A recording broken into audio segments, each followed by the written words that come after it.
उतरिला पार भवदुस्तर नदीचा बहु आहे करुणावंत अनंत हे नाम जा तो हा उतरिला पार भवदुस्तर नदीचा तुका म्हणे साक्षी आले तरी केले प्रगट तो हा उतरिला पार भवदुस्तर नदीचा विठ्ठल विठ्ठल विठ्ठल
मनवोनी शरण जावे सर्व देवासी तो हा उतरिला पार भवदुस्तर नदीचा महायोग पीठे तटे भीमरथ्या वरम पुंडरीकाय दातुं मुनींद्रे समागत्य तिष्ठन्तमानन्द कंदम परब्रह्मलिंगं भजे पांडुरंगम पांडुरंगाकरू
चरण संताचे त्यांच्या कृपादाने कथेचा विस्तारू बाबाजी सद्गुरुदास तुका मनोजवं मारुततुल्य वेगं जितेन्द्रियं बुद्धिमत्ता वरिष्ठं वातात्मजं वानरायुतं मुख्यं श्रीरामदूतं शरणं प्रपद्ये लोकाभिरामं रणरंगधीरं राजीवनेत्रं रघुवंशनाथं कारुण्यरूपं करुणाकरन्तं श्रीरामचन्द्रं शरणं प्रपद्ये अलङ्कापुरीरम्यसिंहासनस्थं पदाम्भोजतेजः स्फुरदिक्प्रदेशम् विधीन्द्रादिदेवे सदा स्तूयमानं समाधिस्थमूर्तिं भजे ज्ञानदेवम् ॐ नमो ज्ञानेश्वराय ओम नमो ज्ञानेश्वराय ओम नमो ज्ञानेश्वराय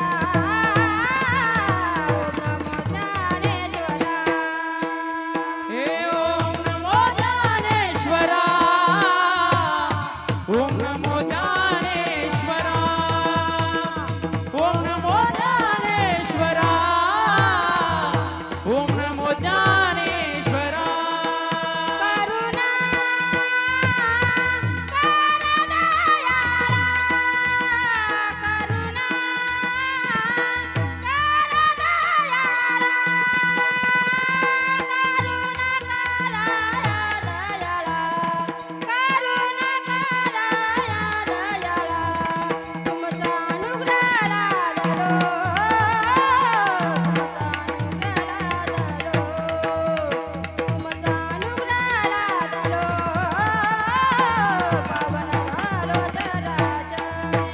करुणा करा दयाळा करुणा करा दयाळा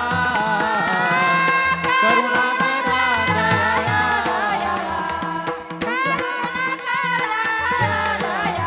हो तुमचा अनुग्रह लादलो पावन झालो चराचरी पावन झालो चराचरी पावन झालो चराचरी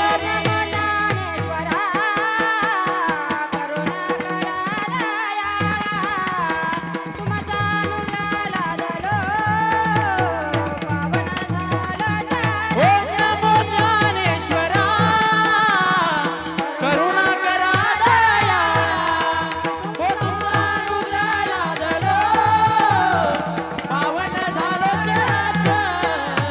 चराचरी ओम नमो ज्ञानेश्वरा करुणा करा दयाळा तुमचा अनुग्रह लादलो पावन झालो चराचरी नमो सद्गुरु तुकया ज्ञानदीपा नमो सद्गुरु सच्चिदानंद रूपा नमो सद्गुरु भक्त कल्याण मूर्ती नमो सद्गुरु भास्करा पूर्ण कीर्ती राधा मेरी स्वामिनी मैं राधे जी को दास जन्म जन्म मोहे दीजियो श्री वृंदावन में वास राधा मेरी माँ तो है पिता मेरो घनश्याम इन दोनों के चरण में करूँ बारंबार प्रणाम जय जय श्री राधा रमण जय जय नवाल किशोर जय गोपी चित्त चोर प्रभु जय जय माखण चोर आता हृदय आपुले चौफाळून या भले वरी बैसव पाऊले श्री गुरूंचे जयांचे केले स्मरण होय सकळ विद्यांचे अधिकरण तेची वंदू श्री चरण श्री गुरूंचे ते नमस्कारोणी आता मनवोनी शरण जावे सर्व भावे देवासी तो हा उतरीला पार भवदुस्तर नदीचा प्रस्तुत प्रसंगी प्राप्त स्थळी कीर्तन रूपी सेवेसाठी निवडलेला अभंग जगत वंदनीय जगत महाभूषण वैराग्याचे महामेरू भगवान श्री तुकाराम महाराजांचा 4 चरणाचा असून उपदेश पर प्रकरणातील अभंग आजच्या या कीर्तनाच्या सेवेसाठी निवडलाय विठ्ठल विठ्ठल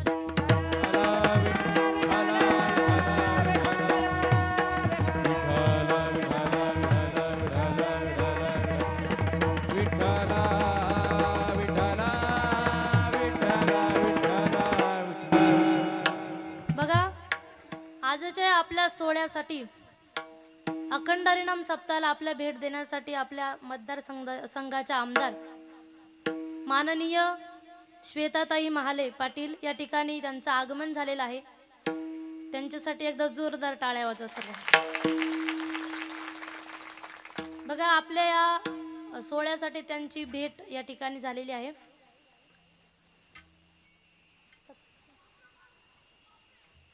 या ठिकाणी त्यांचा सत्कार ताईंच्या हस्ते होत आहे. कीर्तन झाल्यावर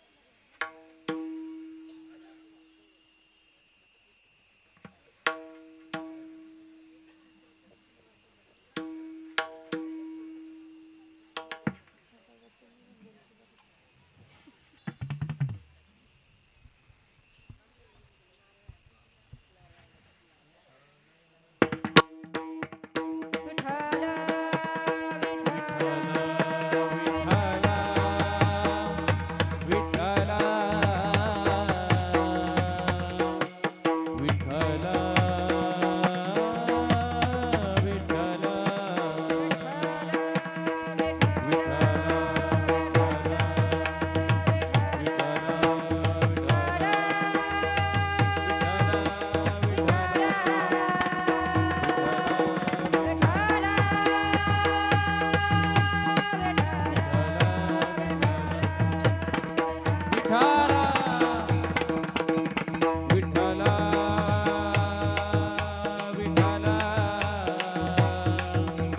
विठ्ठला विठ्ठला विठ्ठला विठ्ठला विठ्ठला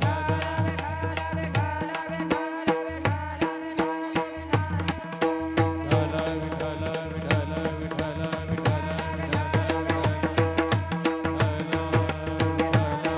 विठ्ठला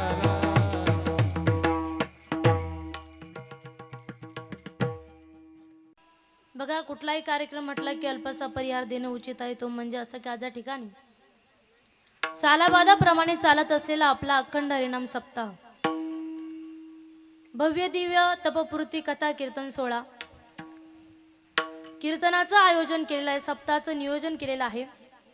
आणि त्याच सप्ताहामध्ये भागवताचार्य दिनेशानंद शास्त्री यांचं भागवतही चालू आहे.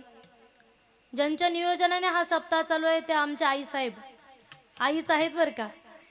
आईसाहेब आमच्या रेणुकाताई जाधव असतील, त्यांच्या मार्गदर्शनाखाली सर्व महिला मंडळ असेल, माऊली गुरुदेव सेवा समिती सर्वच महिला असतील, यांच्या अथक अशा परिश्रमाने या ठिकाणी चालत असलेला आपला अखंड हरिनाम सप्ताह व या सप्ताहामध्ये सर्वच या ठिकाणी गुणीजन असतील. त्यामध्ये आमच्या मंगलताई गतीर असतील, त्यांचे या ठिकाणी आभार मानते. सर्वच तुम्ही सर्व आलेत आणि मला तुमच्या मनातला प्रश्न कळतोय बरं का. तुम्ही मला आले तसे असे बघताय का कधी कधी बघितलं नाही सारखं बघू राहिले. कोणी हसे ना, कोणी स्माइल करे ना, काहीच करे ना, कोणी विठ्ठल सुद्धा म्हणेल. जसं काय आपले बांधाला बांधे असे करू राहिले तुम्ही. असं नका करू बरं का.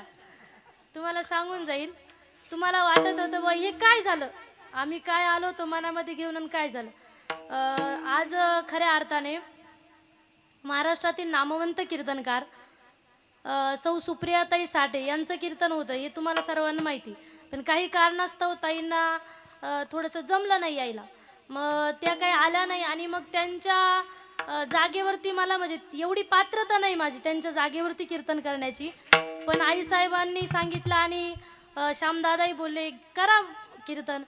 मग मी यातून एकच सांगेल बरं का, कीर्तन हे वशिलेबाजीनं मिळतं, पण सेवा मात्र ही पुण्याने मिळत असते.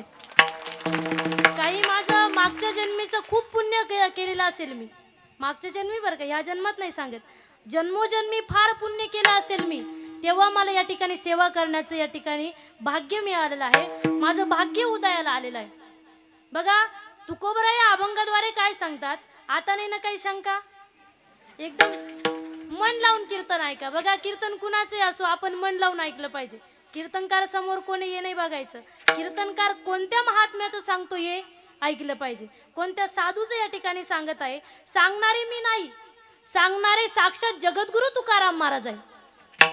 तुकोबराय या अभंगामध्ये काय सांगतात, या मानवी शरीरामध्ये जन्माला आलेत ना तुम्ही, म्हणून तुम्ही काय करा, त्या देवाची शरणागती करा.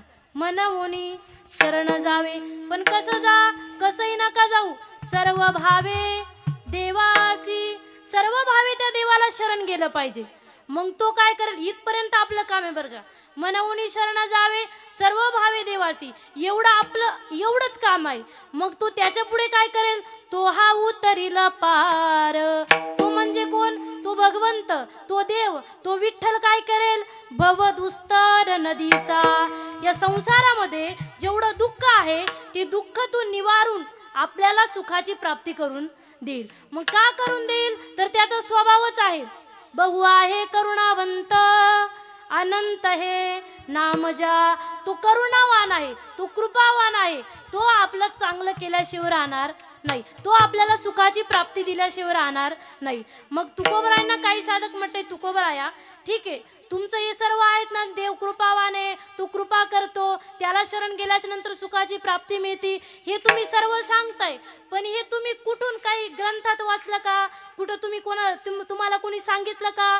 मग तुकोबराय म्हणतात, मी हे काही कुठं ग्रंथात वाचलं नाही की देव कृपावान आहे आणि त्याला शरण गेल्याच्या नंतर सुखाची प्राप्ती मिळते. हे मी कुठल्या ग्रंथात वाचलं नाही, तर माझ्या जीवनामध्ये जो अनुभव आला तो अनुभव मी तुमच्या समोर प्रगट करतोय. तुका म्हणे साक्षी आले तरी केले प्रगट. मग काय करायचं? मग तो काय करेल? तो हा उतरील पार भवदुस्तर नदीचा.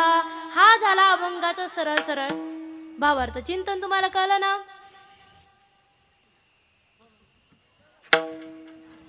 कळलं ना? माग तुकोबरायाने अभंगाद्वारे काय सांगायचं आहे? तुम्ही देवाला शरण जा, म्हणजे देवाला शरण गेल्याच्या नंतर आपल्या जीवनामध्ये जे काही दुःख आहे ते दुःख संपून जाईल आणि आपल्या जीवनामध्ये सुखाची प्राप्ती. एवढाच या अभंगाचा भावार्थ एवढाच आहे. चिंतन तुम्हाला कळलं? मग आता तुम्ही निवांत झोपून घ्या, काहीच टेन्शन घ्यायचं नाही, काहीच लोड घ्यायचं नाही. कीर्तनामध्ये लोड अजिबात घ्यायचा नाही. कीर्तनामध्ये आपण कशासाठी येतो? माइंड फ्रेश करण्यासाठी. आपल्या कीर्तनामध्ये आल्याच्या नंतर आपल्याला आनंद भेटला पाहिजे यासाठी आपण येतो. म्हणजे कीर्तनामध्ये लोड घ्यायचा, अगदी निवांत झोपून घ्यायचं. मी का म्हणते माहिती का? काही काही लोकांना कीर्तनामध्ये आले आले डुकली येते. काही लोक घरी झोप येत नाही म्हणून कीर्तनात येऊन बसतात, बरोबर ना? त्यांना काय वाटतं, कीर्तनात 5-10 मिनिटं जाऊन बसू, थोडीशी डुकली आली की मग घरी जाऊन निघू.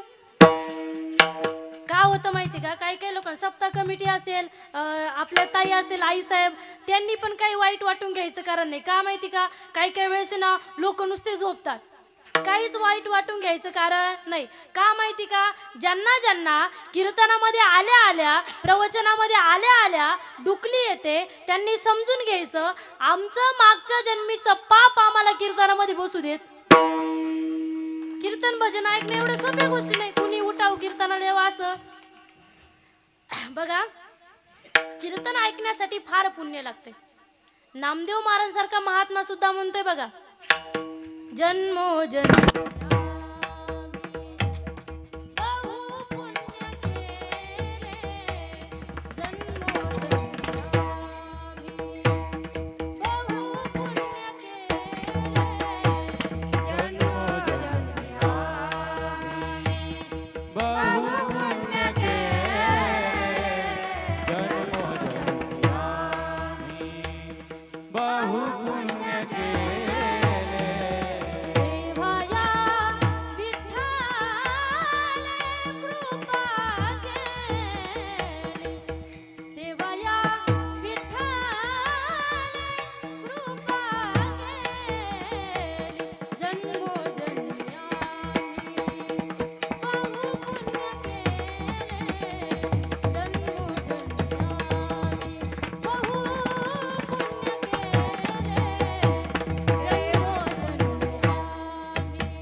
देवाचे लाडके आणि लढीवाळ भक्त होते, पण त्यांना सुद्धा काय म्हणावं लागलं, जन्मोजन्मी आम्ही बहु पुण्य केले. मग काय झालं, तेव्हा या विठ्ठले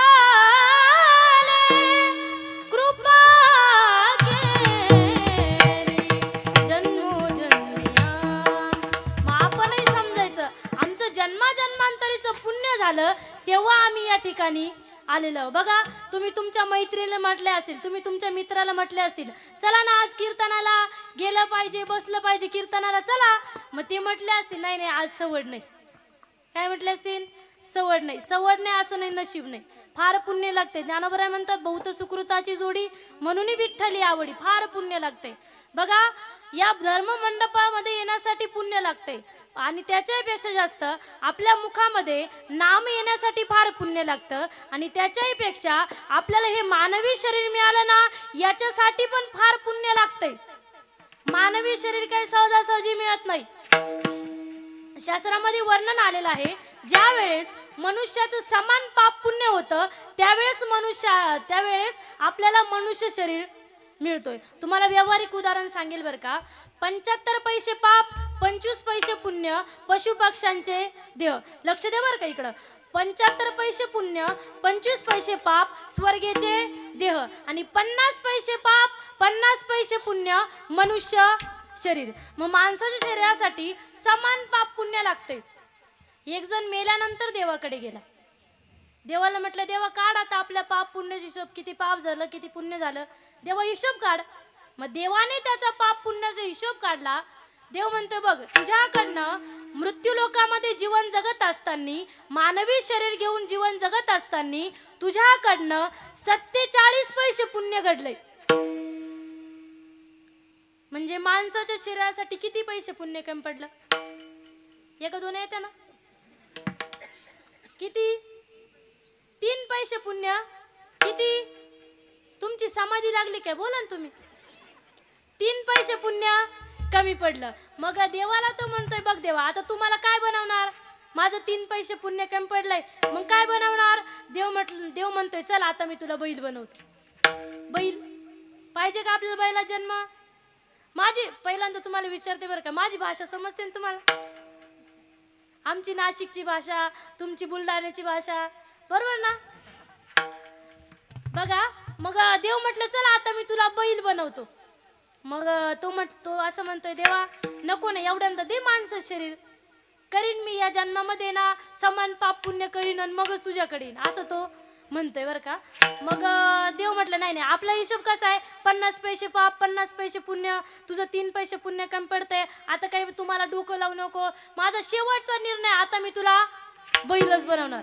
मग त्याने पण देवाला एक शेवटचं वाक्य वापरलं. देवाला म्हणतो, बघ देवा तुला वाटतंय ना देवा मी बैल बनावा, तू काय ऐकायलाच तयार नाही. तुला विनंती केली, तुला सारखं सांगतोय मला मनुष्य शरीर दे, तू काय ऐकायला तयार नाही. देवा तुला वाटतंय ना माझी वाटचाल बैलासारखी असावी देवा, मग एक काम कर ना, जन्म माणसाचा दे. बैलासारखं वागलं तर बस ना.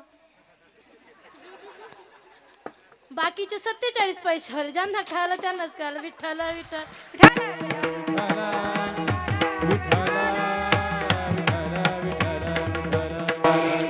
म्हणजे काय माहिती का, काही काही लोक मनुष्य शरीर घेऊन या ठिकाणी येतात, पण भगवंताचं नामस्मरण करणार नाही, चिंतन करणार नाही, सत्कार्यासाठी एकत्रित येणार नाही. त्यांचं काहीतरी मागच्या जन्मीचं 3 पैसे पुण्य कमी पडतंय, त्याशिवाय या गोष्टी होत नाही. म्हणून हे मानवी शरीर मिळालं ना, आपण फार भाग्यवान आहोत. मग या मानवी शरीर मिळालं, या भारतासारख्या पवित्र देशामध्ये आपला जन्म झाला, म्हणून आपण काय केलं पाहिजे, अभंगाच्या पहिल्याच्या मनमुनी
काही काही वेळेस काय होतं, आपण शरीराने या ठिकाणी असतो, आपली वाचाही आपल्या ताब्यात आहे, पण आपलं मनच आपल्या ताब्यात राहत नाही.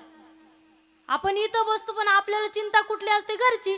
महिला मंडळ आपण या ठिकाणी आलो, तुम्ही आल्या आणि आल्याच्या नंतर मग तुम्ही विचार केला असेल, गाय गाय गडबडीमध्ये आवरलं, कसं बस आवरलं, जेवण केलं, घर झाडले, भांडे घासले आणि कसं बस आलो आवरलं, पण गॅसचं बटन बंद केलं का नाही लक्षात राहिलं, गेलं का नाही मन घरी. काही लोकांचं नाशिकला जाऊन आलं, आमचं काहींचं मुंबईला जाऊन आलं. आपलं मन कुठं जाईल सांगता येत नाही. मग संत बहिणाबाई वर्णन करतात बघा, हे मन कसं आहे ऐका. मन ओढाय ओढाय उभ्या पिकातल ढोर, किती हाकल हाकल फिरियत पिकावर.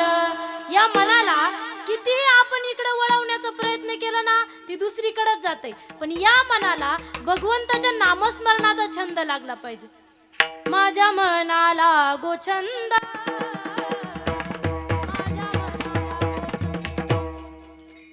माझ्या मनाला गोछंद,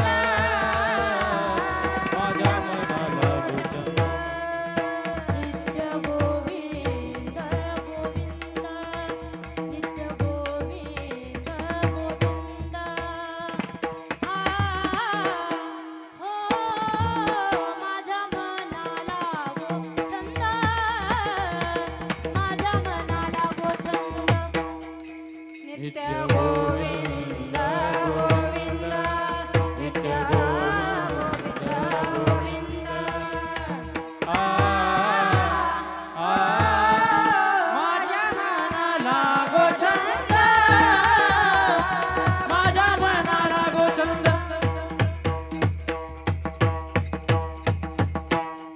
माझ्या मनाला गोछंद, नित्य गोविंद गोविंद. या मनाला भगवंताच्या नामस्मरणाचा छंद लागला पाहिजे. मग दुसरी गोष्ट म्हणजे वाचा. या वाचेने आपण त्या भगवंताचं नामस्मरण केलं पाहिजे.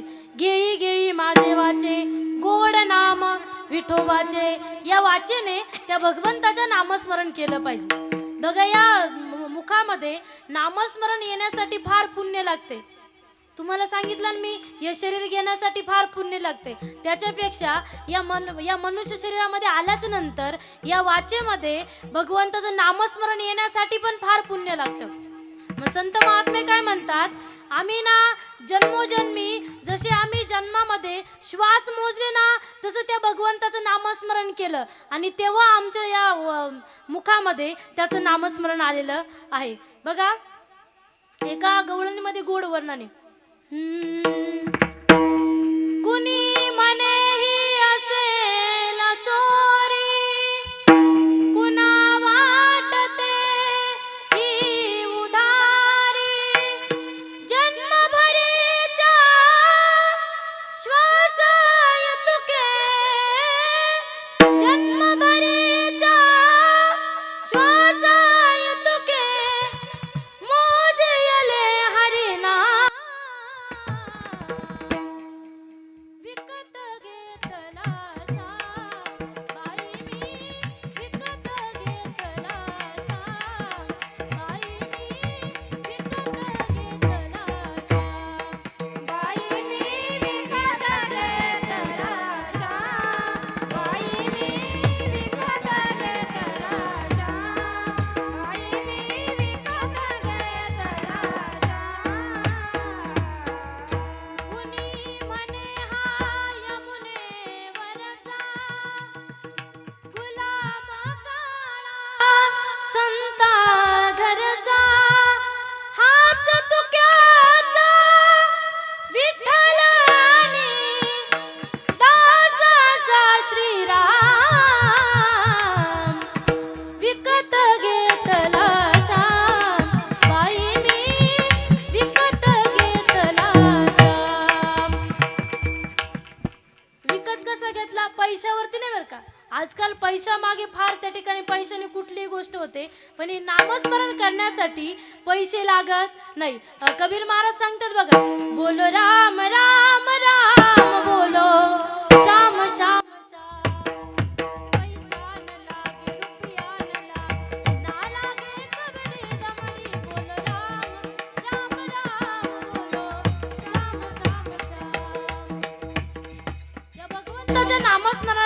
पैसे लागत नाही. फार या ठिकाणी आपल्याला पैसे प्रत्येक ठिकाणी लागतात, प्रत्येकाला. पैशाशिवाय या जगामध्ये काहीच नाही, पैशाशिवाय काहीच नाही. कुठेही गेला ना, कुठं फिरायला जायचं असलं, कुठं आपल्याला काही बाजारामध्ये घ्यायचं असलं, आपण म्हणू का, बघा आजी तुम्ही मला ही मेथीची जोडी द्या, आणि मग आम्ही काय करते, हरिपाठ म्हणून दाखवते तुम्हाला, मग तुम्ही तेवढी. होईल का तसं होणार? तिथं आपल्याला पैसेच द्यावे लागतील, बरोबर आहे की नाही? पण हे नामस्मरणासाठी पैसे लागत नाही. पैसे ना, लहान मुलगा, हे लहान बाळाला सुद्धा जर एखाद्याने पैसे दिले ना, ते आईच्या कडेवरती जरी असलं, ज्याने पैसे दिले ते त्याच्याकडे जाते, बरोबर आहे की नाही? एका गाण्यामध्ये गोड वर्णन केलं बघा. ते जुन्या काळामध्ये सकाळी सकाळी वासुदेव यायचे आणि ते वासुदेव म्हणायचे बर का, वासुदेवाची ऐका वाणी, जगात नाही रामर, दाम करी काम येड्या, दाम करी कामर. पैशाची जादू लई न्यारी, तान्या पोराला त्याची हव, आई सोडून घेते झेप, पैशाच्या मागे धाव. जन्मापासून सारी माणस हो, जन्मापासून सारी माणस या पैशाची गुलाम र, दाम करी काम येडा, दाम करी काम र. पैशाशिवाय कुठलीच गोष्ट नाही. पण या नामस्मरण करण्यासाठी पैसे लागत नाही. या वाचेने आपण त्या देवाचं नामस्मरण केलं पाहिजे. दुसरी गोष्ट म्हणजे वाचा, आणि तिसरी गोष्ट म्हणजे हे शरीर. या शरीराने आपण वारी केली पाहिजे, तीर्थयात्रेला गेलं पाहिजे. पंढरपूर असेल, आळंदी असेल, त्र्यंबकेश्वर असेल, पैठण असेल, आपण वारीला गेलं पाहिजे. पण तुम्हाला एक सांगते मी, काही लोक स्वतः जात नाही, पण जे जाताना त्यांना नावं ठेवल्याशिवाय राहत नाही. आम्ही आमच्या कानानं ऐकले तर बघा, अशी जर पंढरपुराला जर पायी वारकरी निघाले, लोक काय म्हणतात माहिती का, निघाले पोट भरायला. तुमच्याकडे म्हणतात का? आमच्याकडे म्हणतात. म्हणजे बरोबर आहे, आपलं आणि तुमचं सारखंच आहे. आमच्याकडे म्हणतात बघा, काही लोक जात नाही, पण जे जातात ना त्यांना नावं ठेवल्याशिवाय राहत नाही. तुम्हाला सांगून जाईन बघा, ही वारकरी जे पंढरपुराला निघताना त्यांच्या घरची जर तुम्ही श्रीमंती बघितली ना, आपलं डोकं काम देणार नाही. आम्ही ज्यावेळेस पंढरीच्या वारीसाठी पायी चालतो ना, आमच्या सोबत क्लास 1 अधिकारी चालणारे लोक सुद्धा आमच्या सोबत.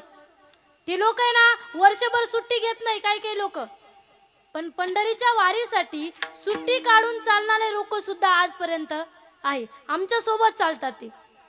पण काही लोक आहे ना, त्यांना नावं ठेवतात.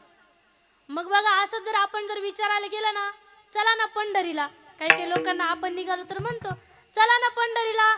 मग काही लोक काय म्हणतात, नाही बघू, तो कधी बोलवतो. तो कोण? विठ्ठल, देव, पांडुरंग. तो कधी बोलवतो. बघा, तुम्हाला सांगून जाईल, तो कधीच बोलवणार नाही आपल्याला. का माहिती का? आपल्याकडे बंगला आहे, प्रॉपर्टी, शेती आहे, बायको आहे, पोर आहे, नातेवाईक आहे, हे सर्व आपल्याला त्याने दिलंय फुकट. घे म्हटले तुला, आपल्याकडे लई, बरोबर आहे का? त्यानं फुकट दिलं. त्याने दिलेल्या गोष्टीचा आपल्याला एवढा अहंकार आहे, आपल्याला बंगल्याचा, प्रॉपर्टीचा एवढा अहंकार आहे. त्याने ते आपल्याला फुकट दिलंय, मग देणाऱ्याला कमी असेल का? ज्याने म्हटलं घे आता तुला फुकट, त्याला कमी असेल का? त्याला फार अहंकार आहे. का माहिती का? तो आपल्याला बोलवतच नाही. तो आपल्याला कालाच्या एक अभंगामध्ये एक अभंग आहे बघा, याला तरी या रे लागे. याला तरी म्हणजे तुम्हाला यायचं तर या, माझी काय बळजबरी नाही. देव म्हणतो बरं का, याला तरी या रे लागे, तुम्हाला यायचं तर या, पण आल्याच्या नंतर तुमचं त्या ठिकाणी सुखाची प्राप्ती करून देणं, त्या ठिकाणी बघ, याला तरी या रे लागे, अवघे माझ्या मागे. आणि आजी देतो, तुम्ही आल्याच्या नंतर तुम्हाला पोटभर देण्याची जबाबदारी माझी, पण तुमच्या मनावर यायचं तर या, माझी काय बळजबरी नाही. पण संत महात्मे म्हणतात, तुम्ही त्या भगवंताला शरण गेलं पाहिजे. ज्ञानोबा ज्ञानेश्वरीमध्ये वर्णन करतात बघा, त्या भगवंताला शरण गेल्याच्या नंतर तो काय करतो? जो मज होय अनन्य शरण त्याची निवारी मी जन्म मरण या लागी शरणागता शरण्य मी चिकू. भगवंत एकटा आहे की त्याला शरण गेल्याच्या नंतर आपल्या जीवनामधली दुःखाची त्या ठिकाणी नष्ट होऊन आपल्या जीवनामध्ये सुखाची प्राप्ती होईल. मग बघा, तो कधी आपल्याला बोलवत नाही, पण त्याने जर ठरवलं याला बोलवायचं मग तो परत नाही पाठवत. मग हेच 10 महिने वर्ष श्राद्ध संपला कार्यक्रम, त्याने बोलवण्याच्या आधी जाणं गरजेचं आहे. बघा, मग पंढरीला गेलं पाहिजे. ज्ञानोबराय सुद्धा म्हणतात बघा, जाईन गे माये तया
पंढरपुरा भेटेन माहेरा आपुलिया माझी जीवीची आवडी पंढरपुरा नेईन गुडी.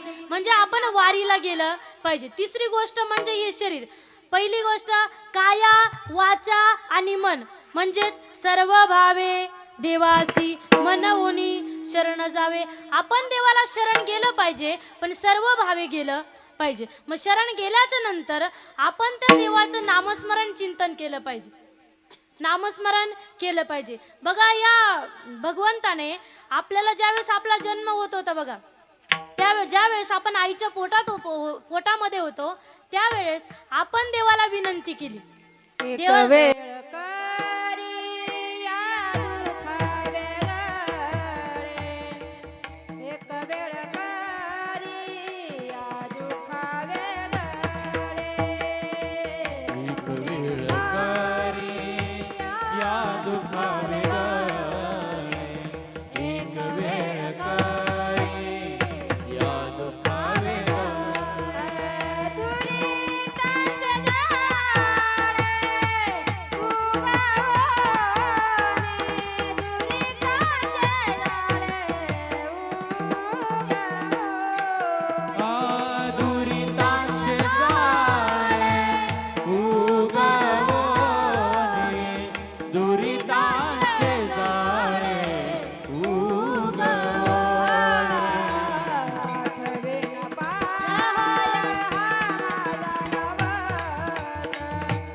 आपण ज्या वेळेस आईच्या पोटामध्ये होतो तेवढं त्या ठिकाणी जेवढं जे ते दुःख होतं आपल्याला काही सहन होत नव्हतं. मग आपण देवाला विनंती केली, एकदा या दुःखापासून तुम्हाला वेगळं कर. मग देवाने आपल्याला प्रश्न केला, बरं ठीक आहे, चल तुला या दुःखापासून जर मी वेगळं केलं तर तू माझ्यासाठी काय करशील? घेशी तेव्हा देशी, त्याचा स्वभावच आहे. तू माझ्यासाठी काय करशील? मग आपण देवाला नवस कबूल केलाय. आठवीन पाय हा माझा नवस, रात्र ही दिवस पांडुरंगा, मी तुझी रात्रंदिवस आठवण काढेल, असा नवस कबूल. आणि काढतो का? फेडला की नवस? महिला मंडळ आपल्याला माहिती, नवस कबूल केला म्हणजे तो फेडावा. जर तो फेडला नाही तर जीवनामध्ये दुःख येतंय, काहीतरी वाईट होतंय. नवस केल्याच्या नंतर फेडावाच लागतोय. मग आपण जो नवस कबूल केलाय तो फेडला पाहिजे. आपण फेडला का? नाही. आपण रात्रंदिवस जाऊ दे, काही काही लोक महिना महिना देवाकडे बघती नाही, देवाचा आणि त्यांचा संबंधच राहत नाही. म्हणजे जो नवस कबूल केलाय ना आपण तो फेडला पाहिजे. मग आपण रात्रंदिवस त्याची आठवण काढेल असं आपण देवाला नवस कबूल केला. आणि मग देव म्हटलं चल ठीक आहे, आता मी तुला जन्माला घालतो. मग देवाने आपल्याला सुखरूप जन्माला घातलं. पण जन्माला आल्याच्या नंतर आपण त्या देवालाच विसरून गेलो. देवाला वाटलंय का नाही झालंय. कशाप्रमाणे सांगते बरं, तुम्हाला 5 मिनिटाचं उदाहरण सांगते. देवाला काय वाटलं, याला मी सुखाने जन्माला घातलं म्हणजे माझं नामस्मरण करतोय. पण तसं काही झालं नाही. बघा एका गावामध्ये काय झालं, जुन्या काळातली एक म्हातारी आजी होती बरं का. त्या आजीने काय केलं, आपल्या पोराचं लवकरच लग्न केलं. तिला काय वाटलं, पोराचं लवकर लग्न झालं म्हणजे सुनबाई घरात इकडे येते का डायरेक्ट मुलाला घेऊन जाते? सुनबाई घरात येते. सुनबाई घरात आली म्हणजे कामाचं लोड आपोआप अलीकडे वाढायला लागला. पण ती जुन्या काळातली होती. सुनबाई घरात आली म्हणजे कामाचं लोड कमी होईल. मग त्या हिशोबाने तिने काय केलं, पोराचं लवकरच लग्न केलं. लग्न झालं आणि सुनबाई घरात आली. सुनबाई आल्याच्या नंतर लग्न झालं आपल्याकडे पद्धती बरं का, 4-8 दिवस नवीन नवरीला काही काम सांगत, नंतर किती का सांगणं व्हायना. पण ते 4-8 दिवस कुणी तिला म्हणत सुद्धा नाही हे कर ते कर, काही म्हणत नाही. 8 दिवस झाले कुणीच तिला काही काम सांगितलं नाही. 15 दिवस झाले काही काम सांगितलं नाही. महिना झाला काही काम सांगितलं, 1.5 महिना झाला काही काम सांगितलं, 1.5 महिना झाला काही काम सांगितलं नाही. पोरगी स्वतःहून कामाला उठली नाही. पोरीने हळूहळू घरामध्ये ऍडजस्टमेंट केली पाहिजे, पण ती काही कामालाच उठत नव्हती. मग सासूबाईला टेन्शन आलं. लग्न कशासाठी केलं होतं, कामाचं लोड कमी होईल. ती म्हातारी झाली होती म्हणून तिने काय त्या हिशोबाने लग्न केलं होतं. पोरगी काही कामालाच उठत नव्हती. मग तिला टेन्शनच आलं. ती आपल्या पोराकडे गेली. पोराला म्हटली बघ ना बाया, इथं नाही ना कोणी, असेल ते सोडून बरं का, त्यांच्याकडे बघू नका. काही काही लोक आहे ना, उदाहरण दिलं का कोणावरती फिट बसतंय असं बघतात. ते फिट बसायला नसतं, ते परिवर्तन घडायला असतं बरं का. बघा ती गेली आपल्या पोराकडे. पोराला म्हटली बघ ना बाळा, तुझी बायको काही कामच करीत नाही, तिला काहीतरी तू काम सांग, तुझं काम ऐकणं तिचं कर्तव्य आहे, ती तुझी बायको आहे. मग तो म्हणतो बघ आई, तुला सांगता आलं तर बघ, आपण काही सांगू शकत नाही, मी लय घाबरतो तिला. पोरं अलीकडे घाबरतात, राहती का जाते पहिलेच मिळत नाही. इकडं पण तेच आहे का, आमच्याकडे पण तेच आहे. पोरं घाबरतात, त्यांना घाबरलंच पाहिजे. इकडून तिकडून मिळते, मग थोडस घाबरूनच राहिलं पाहिजे. मग तुलाही घाबरच तिला. तो म्हटलं आई तुला सांगता आलं तर बघ, आपल्याला काही सांगू नको. मग ती म्हटली बघ बाळा, तुलाही सांगताय ना मला सांगताय ना, आपण काहीतरी नियोजन केलं पाहिजे म्हणजे पोरगी कामाला उठेल. मग त्यांनी नियोजन केलं, अतिशय गोड नियोजन केलं बरं का. मग सासूबाई म्हणते बघ, मी सकाळी सकाळी उठणार, घरं झाडायला सुरुवात करणार. मी घरं झाडायला सुरुवात केली का तू माझ्याकडे पळतच यायचं. तू म्हणायचं थांब थांब आई, तुझं घर झाडायचं वय नाही, घर मी झाडतो. मग मी म्हणा नाही नाही बाळा, माणसं कुठं घर झाडतात का, नाही नाही घर मी झाडतो. आपण दोघांनी असं भांडण करायचं. तू म्हणायचं घर मी झाडणार, मी म्हणणार घर मी झाडणार, तू म्हणायचं घर मी झाडणार, मी म्हणणार घर मी झाडणार. मग असं आपण भांडण करायचं. मग ती आपल्याकडे येईल, आपल्याला भांडणाचं कारण विचारीन, मग आपण कारण सांगायचं. आणि मग ती काय म्हणाल, तुम्ही दोघंही राहू द्या, घर कामाला सुरुवात. अशी कामाला सुरुवात होणार. अतिशय गोड नियोजन केलं. काही काही लोकांचं नियोजनबद्ध काम राहतं बरं का, आणि काही काही लोकांचं नियोजनच बद्ध राहतं. त्यांचं नियोजनबद्ध काम होतं. त्यांनी असं नियोजन केलं. नियोजनाप्रमाणे सकाळी सकाळी सासूबाई उठली, घरं झाडायला सुरुवात केली. सासूबाईने घरं झाडायला सुरुवात केली आणि हा पळतच आला. थांब थांब आई, तुझं घर झाडायचं वय नाही, घर मी झाडते. ती म्हणती नाही नाही बाळा, माणसं कुठं घर झाडतात का? नाही नाही, घर मी झाडतो. दोघांचं भांडण चालू झालं आणि खरंच ती त्यांच्याकडे आली. नियोजनाप्रमाणे सर्व घडतंय. सासूबाईच्या मनात इतका मोठा आनंद होता, आजपासून सुनबाईच काम करणार, आपल्याला काम करायची गरज नाही. मग असं त्यांच्या भांडणाचं कारण विचारलं आणि मग ती म्हणती बघ ना ग, बाळा नुसता हट्ट करायला लागला, घर मी झाडणार, घर मी झाडणार. मी म्हटले माणसं कुठं घर झाडतात का? जरी माझं काम करायचं वय नाही ना, ती सांगते बरं का सासूबाई, जरी माझं काम करायचं वय नाही ना तरी घर मीच झाडणार. मग तो म्हणतो बघ ना ग, आईचं काम करायचं वय नाही, आईचे गुडघे दुखतात, आईचं कंबर दुखतं, आईला वागता येत नाही. मग मी काय म्हटलं, जरी मी माणूस असलो ना तरी घर मीच झाडणार. मग ती म्हणती एवढंच आहे का? तिनं त्यांच्या भांडणावरती 5-10 मिनिटं चांगला विचार केला आणि विचारपूर्वक त्यांना उत्तर दिलं. ती म्हणते बघा, एवढे भांडणं केल्यापेक्षा, एवढे वाद केल्यापेक्षा 8 दिवस तुम्ही झाडणार, 8 दिवस तुम्ही झाडा. म्हणजे काय वाटलं होतं त्यांना? वाटलं एक आणि झालं. तसं देवाचं झालं बरं का. देवाला काय वाटलं, याला मी सुखाने जन्माला घातलं म्हणजे माझं नामस्मरण करतंय, माझी आठवण काढतंय. पण तसं काही झालं नाही. पण देवाची आठवण काढणं गरजेचं आहे, देवाला शरण जाणं गरजेचं आहे. मग त्याला शरण गेल्याच्या नंतर तो काय करेल? अभंगाच्या दुसऱ्या चरणात तो हा उतारी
उतरील पार भवदुस्तर नदीचा. मग तो भगवंत काय करेल? आपल्या जीवनामधील दुःखाची त्या ठिकाणी नष्टता करून आणि आपल्या जीवनामध्ये सुखाची प्राप्ती करून देईल. भव म्हणजे संसार आणि संसार म्हणजेच दुःख.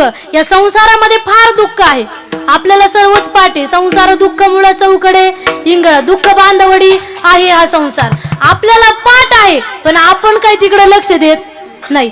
या संसारामध्ये फार दुःख आहे. का माहिती का? या संसारामध्ये आपल्याला दुःख दिसत नाही, सुखच दिसतंय. का तुम्हाला सांगून जाईल. एक वेळेस काय झालं, सुख आणि दुःख हे सख्खे भाऊ आहे. पण आपण ते ऐकलंय ना, सख्खे भाऊ पक्के वैरी, ते ऐकलंय ना? तसं आहे ते दोघं सख्खे भाऊ आहे आणि ते नियतीचे मुलं आहे. त्यांची आई नियती आहे. आपण म्हणतो बघा, हे सर्व नियतीचेच खेळ आहे. सुख आणि दुःख हे नियतीचे मुलं आहे. एकदा काय झालं, सुख आणि दुःख एक मित्रांसोबत खेळत होते. पण ते मित्र काय करायचे, सर्व सुखासोबतच खेळायचे, दुःखासोबत कोणी खेळायला तयार नाही. आपल्याला जरी विचारलं तुम्हाला सुख पाहिजे की दुःख पाहिजे, आपण काय म्हणू, सुखच पाहिजे. प्रत्येक जण सुखासाठी धडपड करत आहे. या जीवनामध्ये जे काय करतं, कुणी बिझनेस करतंय, कुणी त्या ठिकाणी जॉब करतंय, कोण काय, प्रत्येक जण त्या ठिकाणी शेती करतंय, व्यवसाय करतंय. आपल्या जीवनामध्ये आपण जे काही काम करतो ते काम केल्याच नंतर आपल्याला काय वाटतं, असं केलं म्हणजे आम्हाला सुख मिळेल, हे केलं म्हणजे आम्हाला सुख मिळेल, म्हणजे आपले त्या ठिकाणी सुखासाठी धडपड चालू आहे.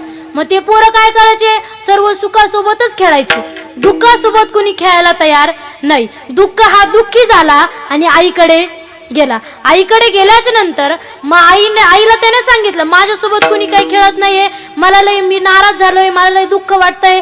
मग आईने सुखाला पण घरात बोलून घेतलं आणि दरवाजा लावला. दरवाजा लावल्याच्या नंतर मग आईने काय केलं, सुखाचे कपडे काढले आणि दुःखाला घातले, दुःखाचे कपडे काढले, सुखाला घातले आणि म्हटलं जा आता खेळायला.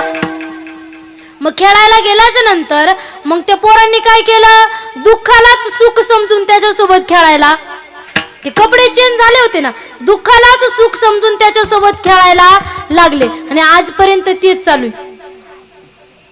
या संसाराने सुखाचे कपडे घातले म्हणून आपल्याला वाटतं संसारात फार सुख आहे. संसारात सुख नाही, सुख पाहता जवळ पडे दुःख पर्वता एवढे, पर्वता एवढं दुःख आहे. एका गावामध्ये काय झालं, एका मनुष्याच्या मागे वाघ लागला. तो पळतोय आणि अंधार झाला. अंधार झाल्यामुळे तो वाघ मागे लागला. तो पळत होता, त्याला काही ते विहीर दिसल्याच नाही. शेतामध्ये तो पळायला लागला, शेतामध्ये काही विहीर दिसलीच नाही. विहीरमध्ये त्या ठिकाणी दिसली नाही. मग तो विहिरीमध्ये पडला, पण तो डायरेक्टली विहिरीत न पडता त्याने एका फांदीला धरून ठेवलं. विहिरीमध्ये झाडं असतात, झाडाच्या ते फांद्या असतात, मग त्याने फांदीला धरून ठेवलं आणि त्याने काय विचार केला, वाघ गेला म्हणजे आपण वरती येऊ, सुख पाहता जवळ पडे दुःख पर्वत एवढे, याच्यावर सांगते बरं का मी. मग तो काय म्हटला, वाघ गेला म्हणजे आपण वरती येऊ. पण तो वाघ काही जायला तयार नाही. वाघ हा कनिष्ठ वृत्तीचा प्राणी, त्याची त्या ठिकाणी शिकार साधल्याशिवाय तो जात नाही. त्याला माहिती हा कधी ना कधी वर येईलच. आपण तो तिथंच बसून राहिला. मग याला काही समजेनाच, वाघ काय जायना. मग याने काय विचार केला, आपण पाण्यात उडी मारून घेऊ, ही फांदीला किती वेळ धरणार आहे, पाण्यात उडी मारून घेऊ. त्याने खाली वाकून पाहिलं तर खाली नागोबा, वरती खाली नागोबा. मग त्याला काय ते पाण्यात उडी मारता येणार. मग त्याने तसंच फांदीला धरून ठेवलं आणि मग बराच वेळ झाला, वाघ काही जायला तयार नाही. त्याचा हात दुखायला लागला, फांदीला धरलं होतं त्याने, हात दुखायला लागला. मग त्याची थोडीशी चळवळ वळवळ चालू झाली, अशी हालायला लागला तो. मग त्या फांदीवरती ना मधाचं पोळ बसलेलं होतं, मधाचं पोळ. आणि त्या माशा उठल्या. माशा उठल्याच नंतर त्या माशा त्याला सर्वीकडे चावायला लागल्या. किती दुःख आहे, वरती खाली सर्वीकडे माशा चावताय, किती दुःख आहे. मग काय झालं, एवढ्या दुःखामध्ये त्याच्या तोंडामध्ये वरून एक मधाचा थेंब पडतो. तो म्हणतो वाह किती गोड. तसा संसार आहे बर का. या संसारामध्ये चहूकडे दुःख आहे. पण आपल्या पोराचं लग्न झालं का आपल्याला वाटतं वा वा संसार किती, पोराला पोरग झालं का आपल्याला वाटतं संसार किती. असं क्षणिक सुख या संसारामध्ये, सर्वीकडे दुःख आहे पण काहीतरी क्षणाचं सुख आहे. मग या संसारामध्ये आपल्याला जर सुखाची प्राप्ती करायची असेल तर आपण त्या देवाला शरण जाणं गरजेचं आहे. का माहिती का, त्या देवाचा स्वभावच आहे, तो जो जाईल ना शरण त्याला सुखाची प्राप्ती करून देतोय. त्याचा स्वभावच कृपावान आहे. अभंगाच्या 3ऱ्या बहु आहे करुणावंत, बहु आहे करुणावंत, बहु आहे करुणावंत, बहु आहे करुणावंत.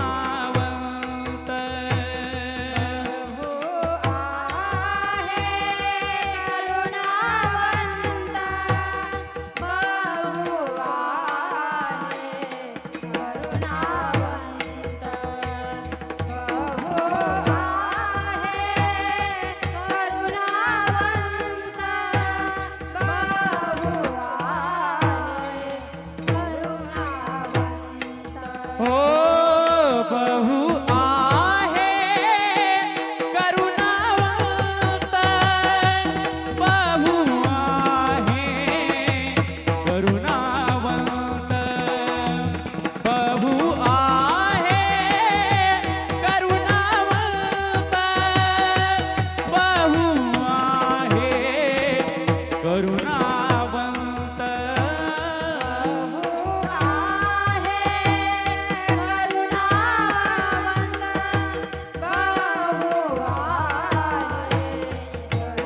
उतरिल पार भव दुस्तर नदीचा.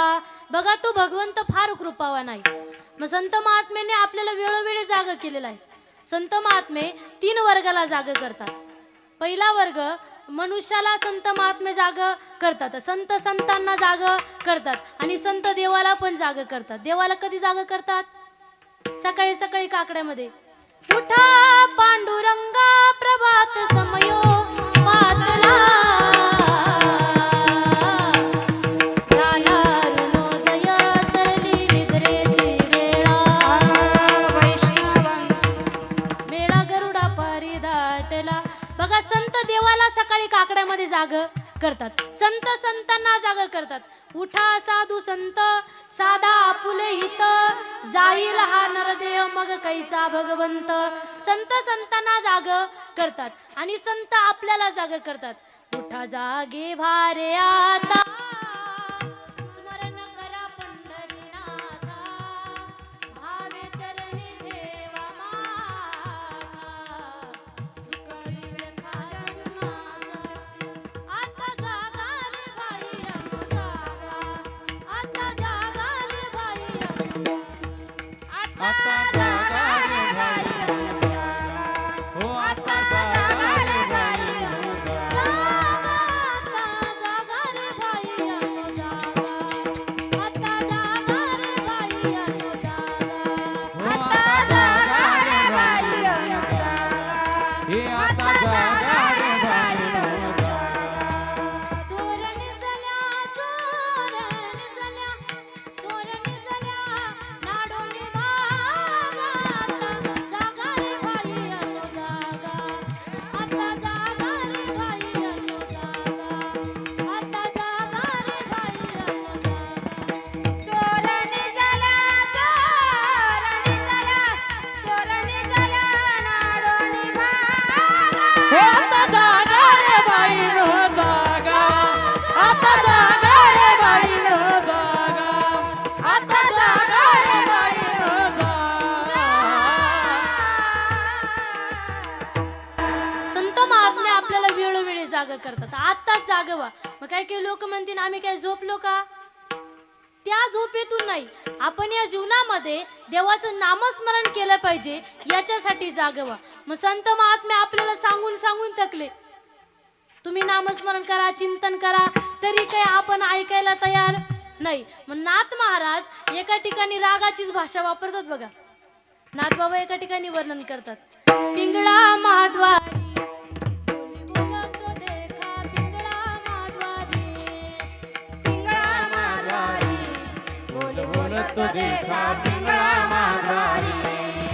हे जरी नाही काल तरी दुसरा येईल, हे जरी नाही काल हे जरी नाही कळलं तरी दुसरा येईल. हे जरी नाही कळलं सरत शेवटी बा काळ बांधून नेईल, सरत शेवटी बा हे सरत शेवटी बा कळ बांधून नेईल. सरत शेवटी बा एका जनार्दनी आमुचे काय वाजाईल, एका जनार्दनी आमचे काय बाजाईल. एका जनार्दनी आमुचे काय वाजाईल, एका जनार्दनी आमचे काय बाजाईल. पिंगळा पिंगळा पिंगळा पिंगळा पिंगळा माधवारी जय हो पिंगळा माधवारी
नाथ बाबा काय म्हणतात माहिती का? हे नुसतं नाचण्यावर नका घेऊ बर का, याच्यामध्ये फार मोठा त्या ठिकाणी भाव जोडलेला आहे बर का. नाथ बाबा काय म्हणतात? ये जरी नाही काल तरी दुसरा येईल, सरते शेवटी बा काळ बांधून नेईल, एका जनार्दनी आमचे काय जाईल. पिंगळा पिंगळा पिंगळा पिंगळा पिंगळा माधवारी, बोली बोलतो देखा पिंगळा माधवारी. नाथ बाबा म्हणतात तुम्ही जर आमचं ऐकलं नाही ना, तुम्हाला काळ बांधून नेणार आहे, पण तिथे ना आमचं काही जाणार नाही.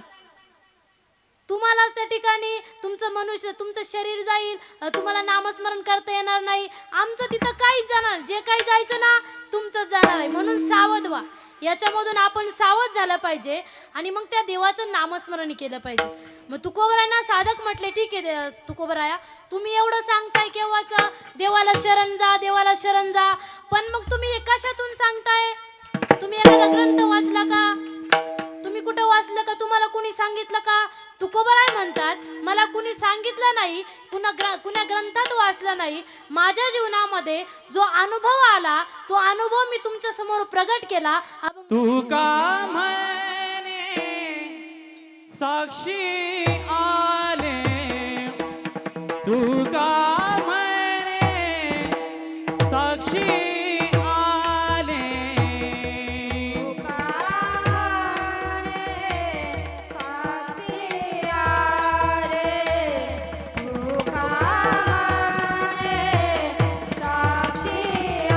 हो हो तू का म्हणे साक्षी आले, तू का म्हणे साक्षी आले,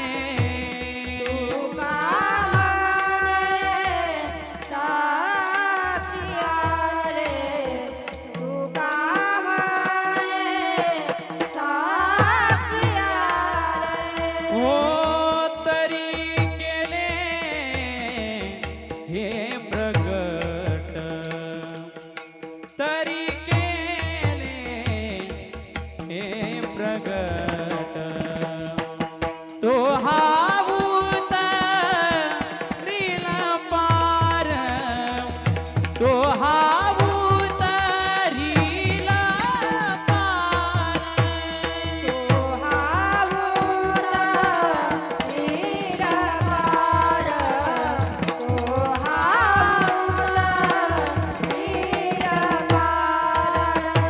हो भव दुस्तर नदीचा,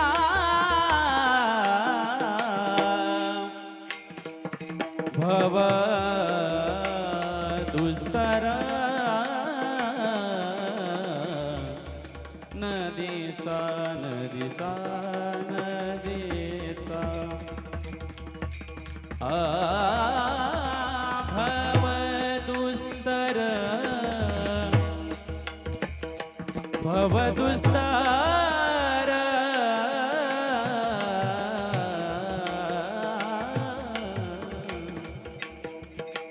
भव दुस्तर नदीचा, भव दुस्तर, भव दुस्तर नदीचा,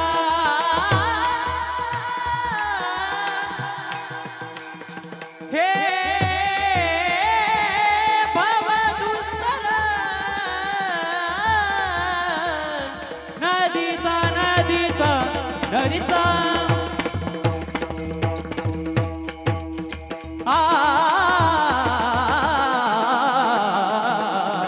भव दुस्तर नदीचा, नदीचा नदीचा,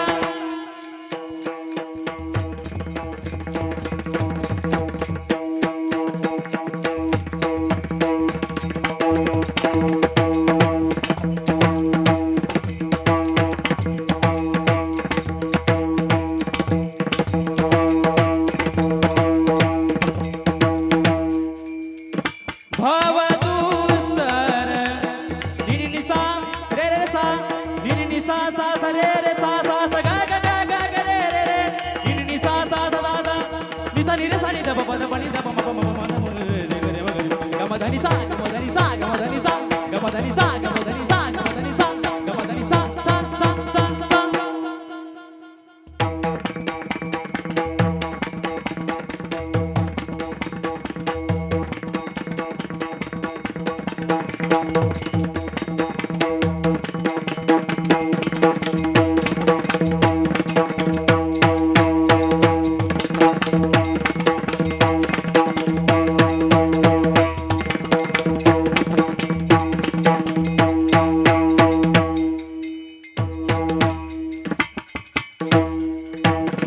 भवदुस्तर नदीचा भव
भवदुस्तर नदीचा नदीचा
हो भवदुस्तर नदीचा नदीचा गिरणी सा सा सा सा सा सा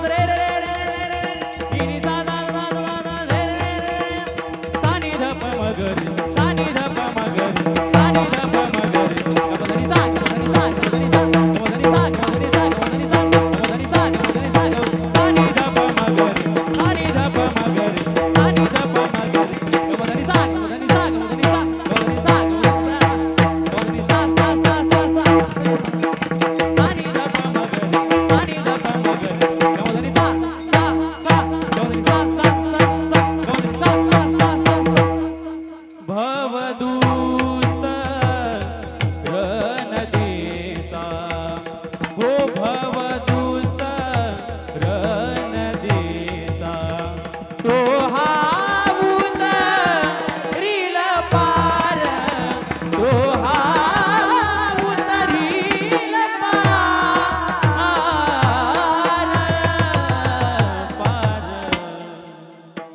तुका म्हणे आपापले हात सोबत आणले त्यांनी करावरती. काय लाजू नका, करावरती महिला मंडळ करा, वरती करा हात. जिथं लाजायचं तिथं लोकांना लाजायचं सोडून दिलं, नका लाजू. आणि हात का वरती करायला लावले ना, याचं मी भजन संपल्यानंतर सांगणार. म्हणजे मी काय 4 नाही वाजवणार, 1च मिनिटात सांगणार आहे. मग नंतर नको पस्तावायला का मी केला पाहिजे होतं हात वरती असं तसं, बरं का. करा वरती. विठोबा रखुमाई, हो पार कुमार,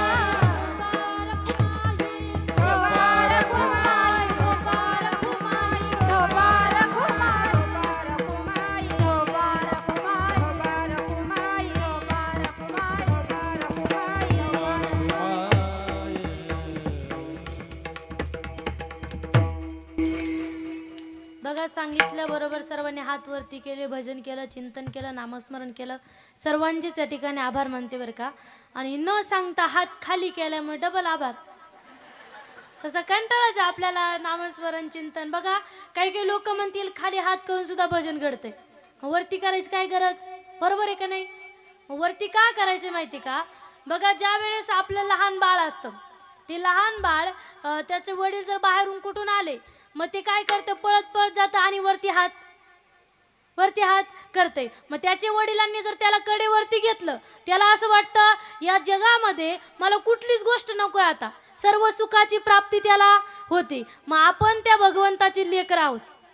आपणही कधीतरी हात वरती करून आपण देवाला म्हटलं पाहिजे, या जन्म मरणाच्या येरझारीपासून तुम्हाला एकदा सोडव. याच्यासाठी आपण वरती हात केले पाहिजे, नामस्मरण केलं पाहिजे, चिंतन केलं पाहिजे. बघा, या ठिकाणी वेळ संपलेली आहे. माझ्याकडून बोलण्याच्या ओघामध्ये जे काही चुकीचं वाटलं असेल ते लगेच टाकून जा, आणि जे बरोबर वाटलं असेल ना ते घेण्याचा प्रयत्न करा. या ठिकाणी सर्वच गुणीजन असतील. आमचे महाराज आहे माऊली महाराज, ओळख आहे बरं का, पण अजून नाव काय मी त्यांना विचारलं नाही. माऊली महाराज असतील, त्यांची अतिशय गोड साथ केली, त्यांचे आभार मानते. त्यांच्या शेजारी असणाऱ्या आमच्या उर्मिलाताई असतील, त्यांचे या ठिकाणी आभार मानते.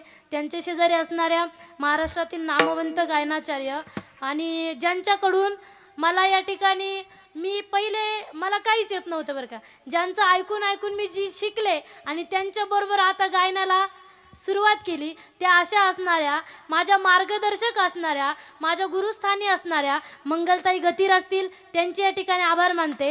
एकदा जोरदार टाळ्या वाजवा त्यांच्यासाठी. अतिशय गोड त्यांनी साथ दिली, त्यांचे आभार मानते. आणि सर्वच महिला मंडळ असेल, माऊली गुरुदेव सेवा समिती, भजनी मंडळ, सर्वांचेच या ठिकाणी आभार मानते. सर्वच ओळखीचे बरं का, प्रत्येकीचं नाव माहिती आहे, पण एवढ्यांचे नाव जर घ्यायला गेलं तर 4 वाजते, बरोबर आहे की नाही. सर्वांचेच या ठिकाणी आभार मानते. इकडे साऊंड सिस्टीमवाले दादा असतील, आमचे भुजंग दादा असतील, त्यांचे या ठिकाणी आभार मानते. अतिशय गोड त्यांनी आम्हाला साऊंड ते. बघा, साऊंड जर व्यवस्थित असला ना मगच आमचं ठीक आहे, नाहीतर आमचं काही खरं नाही. अतिशय त्यांनी या ठिकाणी गोड सेवा दिली, त्यांचे आभार मानते. चोपदार काका असतील, त्यांचे आभार. सर्वच या ठिकाणी तुम्ही सर्व बसले, त्यांचे आभार. इकडं असणाऱ्या विनेकरी मावशी असतील, त्यांचे आभार. इकडं असणारे चोपदार, त्यांचे आभार. आणि बघा, जसं माणसाला जगण्यासाठी हृदय महत्त्वाचं असतं, बघा, जसं माणसाला जगण्यासाठी हृदय महत्त्वाचं असतं, तसं कीर्तनाचं हृदय म्हणजे पखावज आहे. आमचे नागेश दादा गोळे असतील, अतिशय गोड त्यांनी या ठिकाणी सेवा दिली, त्यांचे या ठिकाणी आभार मानते. सर्वच या ठिकाणी आमच्या आईसाहेब असतील, रेणुकाताई जाधव, इकडं असणारे सर्वच आमोन्याचे भजनी मंडळ असतील, सर्वांचे या ठिकाणी आभार मानते. सर्वच या ठिकाणी तुम्ही महिला मंडळ, पुरुष मंडळ, सर्वच या ठिकाणी आले, आणि माझं वेडेवाकडे शब्द तुम्ही ऐकले त्याच्यामुळे सर्वांचेच आभार मानते. श्यामदादा असतील, आमचे यशोदीप महाराज असतील, आमचे महाराज अतिशय गोड, त्यांनी सर्वांनी तुम्ही माझं ऐकून घेतलं ना, तुमचे सर्वांचे आभार मानते. आणि झालेली सेवा भगवत चरणी. आणि सर्वात महत्त्वाचं म्हणजे आमचे शूटिंगवाले दादा, त्यांचे या ठिकाणी आभार मानते. सर्वांचेच आभार. आणि झालेली सेवा भगवंताच्या चरणी, माऊली ज्ञानोबरायांच्या चरणी, तुकोबरायांच्या चरणी समर्पित करून सेवेला याच ठिकाणी पूर्णविराम. ज्ञानेश्वर माऊली ज्ञानराज माऊली ज्ञानेश्वर माऊली ज्ञानराज माऊली तुकाराम विठ्ठल जय जय विठ्ठल विठ्ठल जय जय विठ्ठल बोली रे पुढे वेडे बा पुढे रे करा क्षमा अपराध महाराज तुम्ही सिद्ध नाही विचारिला अधिकार मी आपुला करा क्षमा अपराध महाराज तुम्ही